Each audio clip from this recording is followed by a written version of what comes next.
వివిధ పార్టీల నుంచి వచ్చినటువంటి ప్రతినిధులకు పేరు పేరున వందనం. మీ అందరికీ పేరు పేరున వందనం.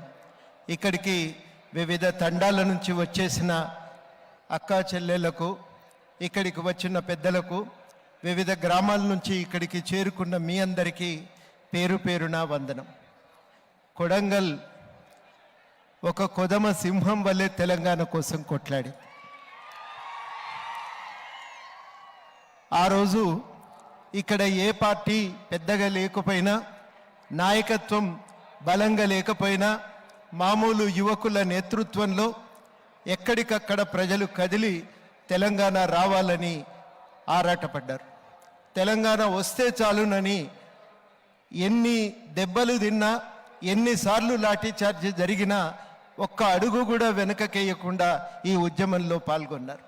అందరికి కూడా ఒకటే ఆశ, కృష్ణా నదీ జలాలు మన పొలాలను తడుపుతాయని, మనం పూణేకు బొంబాయికి పోయే బతుకు ఆగిపోతుందని, ఇక్కడనే మనం బతుకుతామని, మన పిల్లలందరికీ నౌకర్లు వస్తాయని మనం ఆ రోజు ఆశపడ్డాం.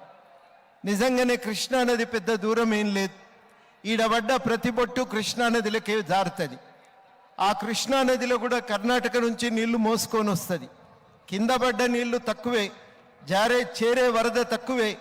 ఆ వచ్చేటువంటి వరదను జూరాల దగ్గర నుంచి మళ్లించి కింద నారాయణపేట కాడ నుంచి ఒక్కొక్క చెరువు నింపుకుంటూ వచ్చి మన దగ్గర కూడా ఉన్న చెరువులన్నీ నింపితే ఈ ప్రాంతం సుభిక్షంగా ఉంటుంది. దారి పొడుగుతా చూస్తున్నా నేను, అన్ని పొలాలు బీడిపోయే ఉన్నాయి. మరి ఈ బీడిపోయిన పొలాల నడుమ ఎట్లా బతుకుతారంటే వలస పోయి బతుకుతారు. ఇంకొక సమాధానం ఈ కొడంగల్లో దొరకదు. ఇండ్లకిళ్ళు తాళాలు, ఇక్కడి నుంచి నారాయణపేట దాకా ఏ ఊరికి పోయినా అదే పరిస్థితి. కానీ ఈ 4 ఏళ్లలో నీళ్లు మాత్రం రాలేదు. వస్తాయనుకున్న నీళ్లు మనకు ఆశ చూపుతూనే ఉన్నాయి, కానీ వచ్చే అవకాశం లేదు.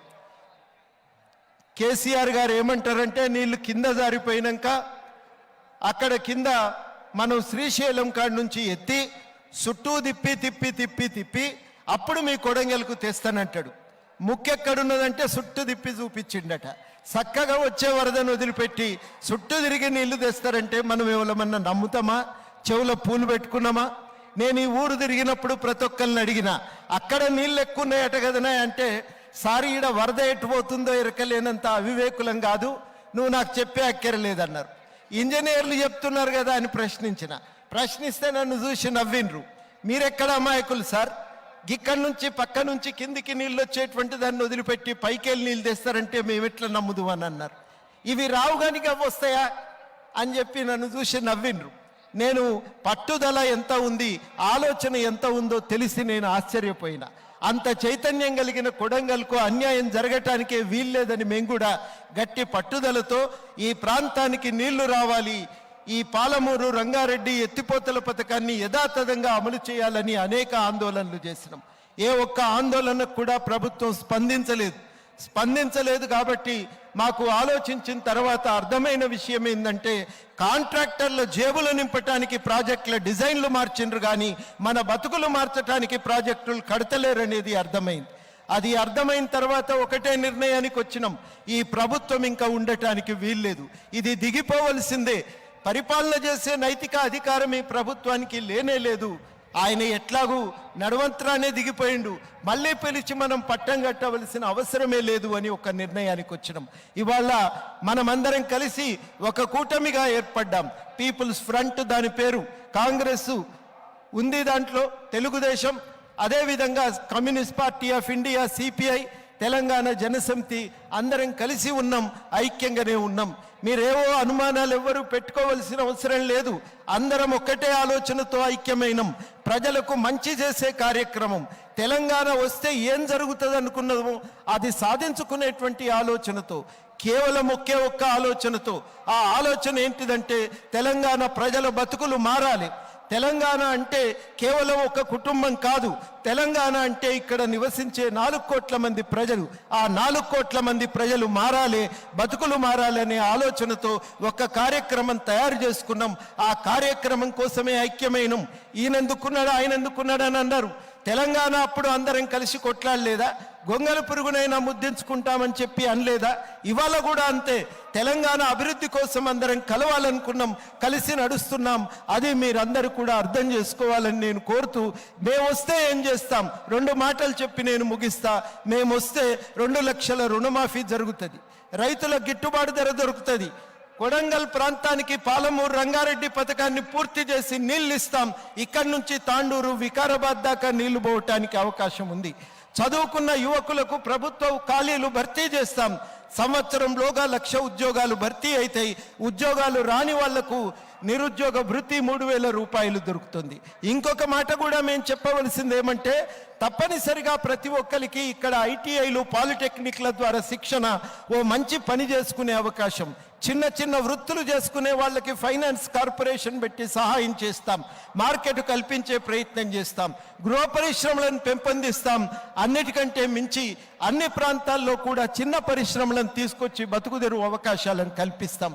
కానీ ఒక్క మాట చెప్పాలి, విపరీతంగా డీజిల్ రేట్లు పెరిగిపోయినాయి, పెట్రోల్ రేట్లు పెరిగినాయి, మనం ఆగమైపోతున్నాం. ట్యాక్స్ 50 పైసలు ఉంటే పెట్రోల్ రేటు 50 పైసలు ఉన్నది. ట్యాక్స్ తగ్గిస్తే పెట్రోల్ డీజిల్ రేట్లు తగ్గుతాయి. ఆ ట్యాక్సులు తగ్గిస్తామని కూడా ఈ సందర్భంగా మీ అందరికీ హామీ ఇస్తున్నాం. ఇంకొక మాట ఇప్పటి వరకు మన దగ్గర టెలిస్కోప్ పద్ధతిలో కరెంటు బిల్లు ఉండేది. 100 యూనిట్లు అయితే ఒక రేటు, 100 దాటితే ఇంకొక రేటు ఉండేది. ఇప్పుడు కేసీఆర్ ఏం చేసిందంటే 100 దాటి 1 యూనిట్ అయినా 100 నుంచి 200 వరకు ఏ బిల్లు ఉంటుందో ఆ బిల్లు వేస్తున్నాడు. ఇక మీదట అది ఉండదు. 100 యూనిట్ల వరకు ఒక బిల్లు, 200 యూనిట్ల వరకు ఒక రేటు, అట్లా తగ్గిస్తాం కరెంటు బిల్లులు. అన్నిటికంటే మించి 100 యూనిట్ల లోపు ఎవరు కరెంటు వాడతారో వాళ్లకు ఫ్రీ కరెంటు, ఇది కూడా నిర్ణయం చేసినాం. 60% మంది తెలంగాణ ప్రజలు 100 యూనిట్ల లోపు కరెంటు వాడతారు. ఉచితంగా విద్య, ఉచితంగా వైద్యం, ఇవన్నీ చేసుకోవటానికి కాంట్రాక్టర్ల జేబుల్లో చేరుతున్న పైసలు మనకు గనక ఉపయోగపడితే ఒక మార్పు సాధ్యమే. ఆ మార్పు కోసమే ఇవాళ పీపుల్స్ ఫ్రంట్ నిలబడ్డది. కాంగ్రెస్ పెద్దన్న పాత్ర, మేమందరం క్రియాశీలకంగా ఉంటాం. ఆఖరిగా ఒక్క మాట నేను చెప్పదలుచుకుంది ఏంటంటే, మాటలు ముద్దుగానే చెప్తున్నారు కానీ అమలైతాయా అని అనుమానం రావచ్చు. ఖచ్చితంగా ఒక మాట చెప్తున్నాం, ఈ అమలు దగ్గర కూడా మేమందరం బాధ్యత తీసుకుంటాం. రేపు మన గవర్నమెంట్ డిసెంబర్ 11కు వస్తుంది. రాగానే ఈ అమలు కోసం ఒక ప్రత్యేక డిపార్ట్మెంట్ పెట్టి దాంట్లో మేము అన్ని పార్టీల వాళ్ళం భాగస్వామ్యం, నేను కూడా భాగస్వామ్యం తీసుకొని దగ్గరుండి చెప్పినవన్నీ అమలు చేయించడానికి ప్రయత్నం చేస్తా. మా గత చరిత్రను చూసి మమ్మల్ని విశ్వసించి ఈ పీపుల్స్ ఫ్రంట్ని గెలిపించాలి, భారీ మెజారిటీతో గెలిపించాలి. ఇంతవరకు ఫామ్ హౌస్లో పడుకున్న కేసీఆర్ గారిని మళ్ళీ ఫామ్ హౌస్కే పంపాలని మీ అందరినీ కోరుతూ, కొడంగల్ ప్రజలందరినీ కోరుతూ, జై తెలంగాణ. మరి మీ నియోజకవర్గంలో అత్యంత ప్రీతిపాత్రుడైనటువంటి రేవంత్ రెడ్డి గారు పోటీ చేస్తున్నారు. వారిని కూడా అత్యధిక మెజారిటీతో హస్తం గుర్తుకే ఓటు వేసి గెలిపించాలని కోరుతూ సెలవు. ఇప్పుడు